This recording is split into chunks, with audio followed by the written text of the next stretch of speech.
हरे कृष्णा। अब हम बरसाना धाम पर आए हैं। वे बरसाना धाम श्रीमती राधा रानी के पिताजी वृषभानु राजा के घर है, जो श्री जी के मंदिर, राधा रानी के मंदिर, वहाँ पर हम जाएंगे। यहाँ से 300 मीटर पैदल चलना है, ठीक है। जाके सीढ़ी आएगा। अब सीढ़ी चढ़ने में अगर किसी का दिक्कत हो तो यहाँ पर बाइक है, मोटर बाइक, उसमें आप उसको मतलब रेंट में हायर कर सकते हैं, भाड़े में मोटर बाइक आपको मिल जाएगा। उसमें चढ़कर वो आपको पहुंचा देगा श्री जी के मंदिर तक। तो जो कोई हो यहाँ पर ये ब्रजवासी लोग हैं, अगर किसी को कोई सीढ़ी चढ़ नहीं सकते तो बाइक से जा सकते हैं, ठीक है। तो ये बरसाना धाम, यहाँ पर वृषभानु राजा जब नंद महाराज गोकुल छोड़कर नंद गांव में आ गए थे, तो वृषभानु राजा भी पहले राधा रानी तथा वृषभानु राजा दूसरे जगह में थे। क्या नाम था उस जगह का?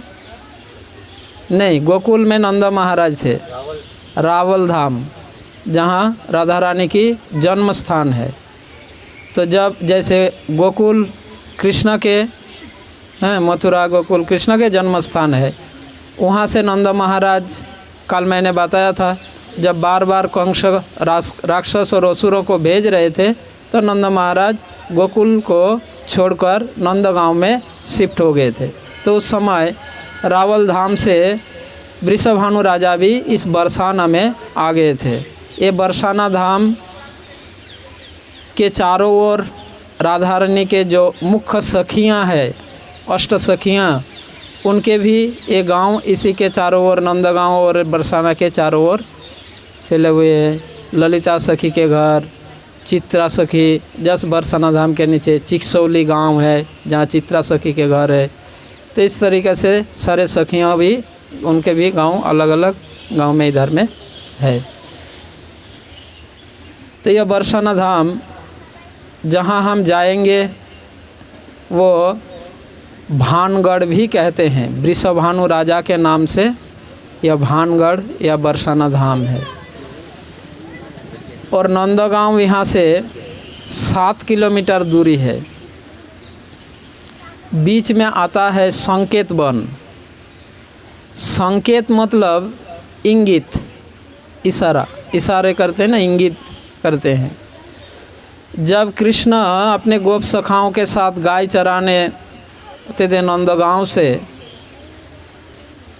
तो वहाँ पे वो संकेत वन से वहाँ पे संकेत करते थे, मतलब इंगित, सूचना, इन्फॉर्मेशन भेजा जाता था कि अब कृष्ण बलराम तथा सखाएँ इधर आ गए। तो राधा रानी और सखियाँ भी कृष्ण से जब मिलते थे तो उस जगह से उनको इंडिकेट किया जाता था कहाँ पे मिलेंगे। इसलिए उस स्थान का नाम है संकेत वन। ये बीच में आएगा, यहाँ से 3 किलोमीटर दूर है संकेत वन आता है। हम वहाँ जाएंगे नहीं, यहाँ से हम बता दिया। तो ये बरसाना धाम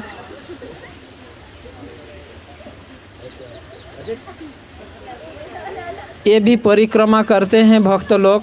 अब हम ऐसे इस बार परिक्रमा नहीं करेंगे बरसाना धाम को, सिर्फ श्री जी के मंदिर दर्शन करेंगे और बाकी बरसाना धाम के सारे कथा हम यहाँ से सुनेंगे, ठीक है। सुनकर मतलब कान से हम दर्शन और परिक्रमा करेंगे और आँखों से और शरीर से श्री जी के मंदिर दर्शन करके फिर हम नंदगांव की ओर चलेंगे गाड़ी में बैठ के। तो यहाँ पर पहाड़ के ऊपर जो श्री जी के मंदिर है, यह वृषभानु राजा के घर है। वृषभानु राजा के यह घर है। तो वहाँ पर भानगढ़, दानगढ़ और मानगढ़, ये 3 पर्वत की 3 शिखर है मेन।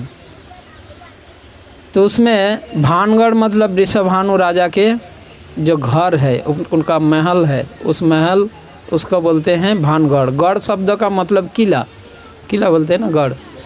तो भानगढ़ वृषभानु राजा के यह महल है। और उसके बाद एक आता है बिलासगढ़, जो जयपुर राजा के द्वारा निर्मित एक मंदिर है। राजा जय सिंह ने यह मंदिर निर्माण किया था। वहाँ पर श्री विग्रह है।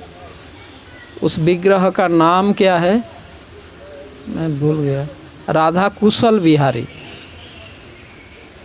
राधा कुशल बिहारी जी बिलासगढ़ में है। बिलासगढ़ से थोड़ी आगे चलने से दानगढ़ आता है,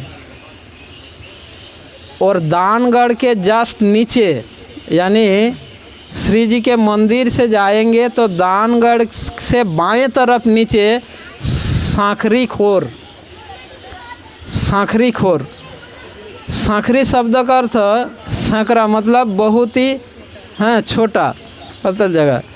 तो वहाँ से जब गोपियों ने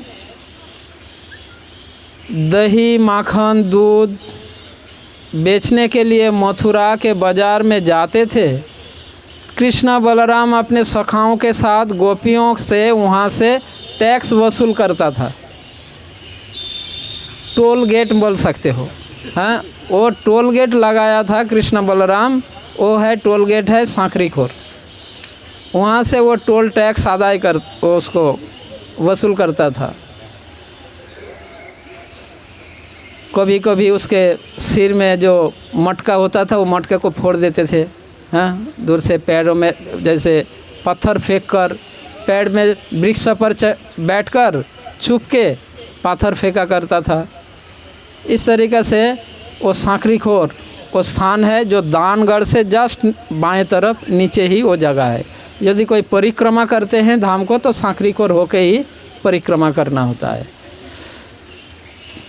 अब वो दानगढ़ में भगवान ने दान बिहारी भगवान श्री श्री राधा दान बिहारी जी मंदिर और भगवान की श्री विग्रह दान बिहारी जी हैं।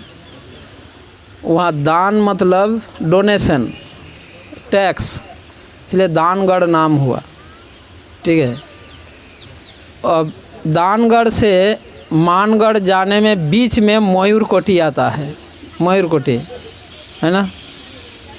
मयूरकोटी एक बार वहाँ पर राधा रानी और कृष्ण जस्ट मयूरकोटी के नीचे एक कुंड है, एक जगह है, एक कुंड है ऐसा ही, उसका नाम क्या है ब्रह्मकुंड, ब्रह्मकुंड नाम है सर। उस कुंड में उस कुंड के जस्ट नीचे वो कुंड है और ऊपर वो मयूरकोटी है। वहाँ पे एक गुफा है, अभी तो वो गुफा का वो बंद हो गया, एक गुफा था। एक बार कृष्णा और राधा रानी और श्री कृष्ण श्रीमती राधा रानी वहाँ पर कुंज में मिले थे और बहुत समय बीत गए तो कीर्तिदा माता राधा रानी की माँ कीर्तिदा माता कीर्तिदा राधा रानी को ढूंढते हुए उस स्थान पर पहुँचे। तब जब राधा रानी ने देखा कि उनकी माँ ढूंढते हुए राधा रानी को ढूंढते हुए उधर आए, अब दोनों छुपने के लिए दोनों ने मयूर का रूप धारण कर लिए। कृष्ण और राधा दोनों मयूर का रूप धारण कर लिए और वहाँ पर मयूरेश्वर मयूर बिहारी वहाँ भगवान की जो मंदिर है श्री विग्रह है, भगवान का नाम है मयूर बिहारी। तो मयूर का रूप लेकर मयूर और मयूरी नृत्य किए वहाँ पर। वो स्थान मयूरकोटी है, बहुत सुंदर और शांत जगह, बहुत छोटा है पर बहुत सुंदर जगह है। आप लोग कान से देखिए, हाँ बहुत सुंदर जगह है। कितना सुंदर कान से देखो, ठीक, आँखों से नहीं, आँखों से हम नहीं देख सकते। और मयूरकोटी से आगे चलेंगे तो वो मानगढ़ आता है। ठीक है। मानगढ़ भगवान श्री कृष्ण अपने प्रिय भक्तों के साथ ऐसे दिव्य लीलाएं करते हैं। श्रीमती राधा रानी भगवान के भक्तों में से सर्वश्रेष्ठ, भगवान के सबसे प्रिय, है ना। भक्त और भगवान के बीच जो संबंध है, यह संबंध, यह इसे रस कहते हैं शास्त्र के भाषा में। यह रस आस्वादन स्वयं भगवान यह रस आस्वादन करते हैं और अपने भक्तों को भी यह रस आस्वादन करवाते हैं। गोपियों भगवान के माधुर्य रस के भक्त हैं।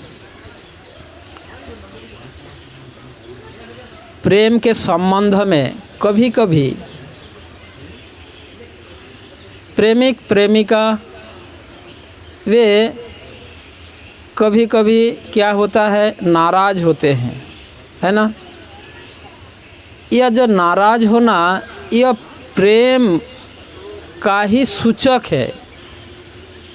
एक दूसरे से तो अब नाराज होते हैं जब वो एक दूसरे को प्रेम करता हो।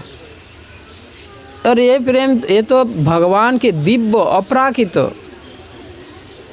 तो कभी कभी श्रीमती राधा रानी भगवान कृष्ण से नाराज हो जाती थी, और जब नाराज हो जाती थी तो उस जगह में जाके बैठती थी। इसलिए उस जगह का नाम है मानगढ़। मान मतलब नाराज होना, मान करना मतलब नाराज हो जाना।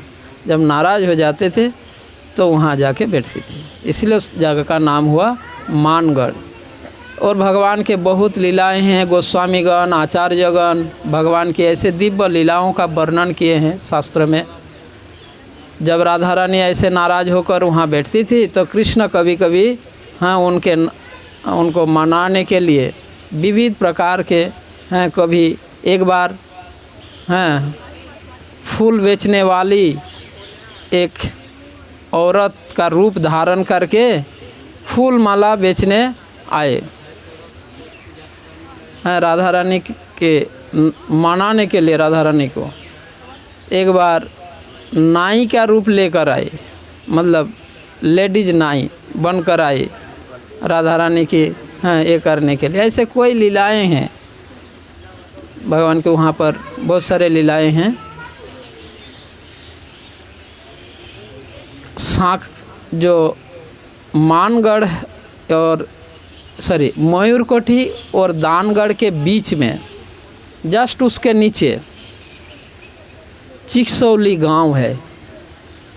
एक गांव है नीचे पहाड़ के नीचे उस तरफ, उस गांव का नाम है चिकसौली। चिकसौली, इस गांव में चित्रा सखी का घर। भगवान के जो 8 मुख्य सखियां हैं उनमें से एक है चित्रा सखी, चित्रलेखा, और उनकी यह गांव है चिकसौली। चित्रा सखी बस जब श्रीमती राधा रानी, उनका ब्यूटी पार्लर था एक तरीके से, आज के भाषा में बताएंगे तो वो ब्यूटी पार्लर चलाती थी, मतलब उनका था चित्रा सखी। और बहुत ही फेमस आर्टिस्ट थे, प्रसिद्ध आर्टिस्ट चित्रलेखा, चित्रा सखी इस उनका नाम। राधा रानी अधिकतर समय चित्रा सखी चित्रलेखा से ही श्रृंगार करवाती थी, उनके ब्यूटी पार्लर से ही वो श्रृंगार करती थी। बहुत अच्छे वो ब्यूटिशियन थी चित्रलेखा, बहुत अच्छे ब्यूटिशियन थे। एक बार झूलन पूर्णिमा के तिथि में चित्रलेखा ने एक चित्रण किए, एक चित्र अंकन किए, आर्ट किए थे। और झूला में जब राधा कृष्ण को झूला रहे थे झूलन पूर्णिमा के समय, तो चित्रलेखा ने उस तस्वीर को गिफ्ट के रूप में भगवान को गिफ्ट दिए थे। वो चित्र अभी भी है। कहाँ पर है आप लोगों को पता है? वो चित्र अभी गौड़ देश में, बंगाल में मायापुर धाम से अद्वैत आचार्य प्रभु के जो श्रीपाठ है शांतिपुर, वहाँ पर वह चित्र रखा हुआ है जो चित्रलेखा ने आर्ट किया था। अद्वैत आचार्य प्रभु को कहाँ से कैसे मिली, जब काल में बताया था ना, अद्वैत बट एक जगह है कहाँ पर, मदन मोहन जी के मंदिर के जस्ट नीचे रास्ता से बांकी बिहारी की तरफ जाते ही लेफ्ट हैंड साइड में अद्वैत बट आता है, जहाँ पे अद्वैत आचार्य प्रभु भजन करते थे। जब अद्वैत आचार्य प्रभु को वहाँ से मदन गोपाल को प्राप्त हुआ था, तब उस समय से अद्वैत आचार्य प्रभु मदन गोपाल की सेवा करते थे वृंदावन में। ठीक है, एक दिन मदन गोपाल अद्वैत आचार्य प्रभु के समक्ष प्रकट हुए स्वप्न में। अद्वैत आचार्य प्रभु के स्वप्न में प्रकट होकर अद्वैत आचार्य प्रभु से कहा कि अद्वैत, मैं तुम्हारी प्रेम से बहुत प्रसन्न हूँ, पर मेरा मन की इच्छा है तुम मेरे लीला के मुख्य सहायक हो। अब मेरी इच्छा यह है कि मैं मथुरा में मेरे एक भक्त के पास जाना चाहता हूँ और उनकी सेवा को स्वीकारना चाहता हूँ। इसीलिए तुम काल वो व्यक्ति तुम्हारे पास आएगा, तुम मुझे उनके हाथ में अर्पित करो और मैं उनकी सेवा स्वीकारने की मेरी इच्छा है। जब स्वप्न में मदन गोपाल यह कहा तो अद्वैत आचार्य प्रभु जब जाग कर वो मूर्छित हो गए।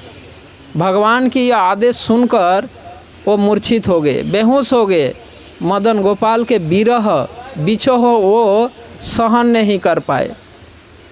तो इसीलिए भगवान ने ऐसा कहा, मैं मदन गोपाल को छोड़कर कैसे जी सकता हूँ। ऐसे सोचते हुए कि मेरा ये जीवन व्यर्थ है, मैं इस जीवन को यमुना में त्याग करना चाहता हूँ।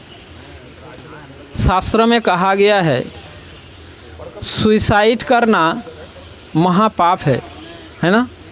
पर हम कोई सारे आचार्य के संबंध में ये बात बार बार सुनते रहते हैं, सुसाइड करने जा रहा है। हाँ, सुसाइड करने जा, क्या ये बेवकूफ़ था ऐसा पाप करने जाते थे? सुसाइड करना पाप है।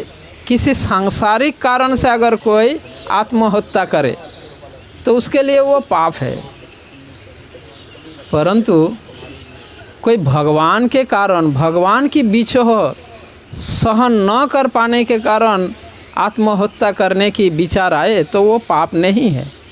जो भी तो अद्वैत आचार्य प्रभु वो स्वयं वो यमुना में प्राण त्यागने जा रहे थे, शरीर त्यागने जा। तब यमुना के तट पर पुनः मदन गोपाल, मतलब उसी रात को स्वप्न में ऐसा जैसे आदेश मिला, उसी क्षण उनको बेहोश हो गए। फिर जब होश में आए तो सोचा मेरा ये जीवन बेकार है। वो सुबह वो व्यक्ति आएगा और भगवान ने मुझे आदेश दिया इसको उनको अर्पित करना है, तो मैं ये जीवन रख के क्या करूं? यह सोचकर वो यमुना के तट पर शरीर त्यागने आ रहे थे। तो यमुना के तट पर आते मदन गोपाल पुनः प्रकट होकर अद्वैत आचार्य प्रभु से कहा कि अद्वैत ऐसा मत करो। तो अद्वैत आचार्य प्रभु भगवान मदन गोपाल से कहा कि आपके बिना मैं नहीं जी सकता, कैसे जीऊँगा? तब भगवान ने कहा मदन गोपाल कि तुम यहाँ से सेवा कुंज में जाओ। यमुना के तट पर प्रकट होकर अद्वैत आचार्य प्रभु से कहा यहाँ से सेवा कुंज में जाओ, और उस सेवा कुंज में वो झाड़ियों के नीचे एक चित्रपट है, एक आलेख है, चित्रपट है। वो चित्रपट और मुझ में कोई अंतर नहीं है। तुम उस चित्रपट को ले जाओ और गौड़ देश में जाओ और मेरे आविर्भाव के लिए तुम प्रतीक्षा करो।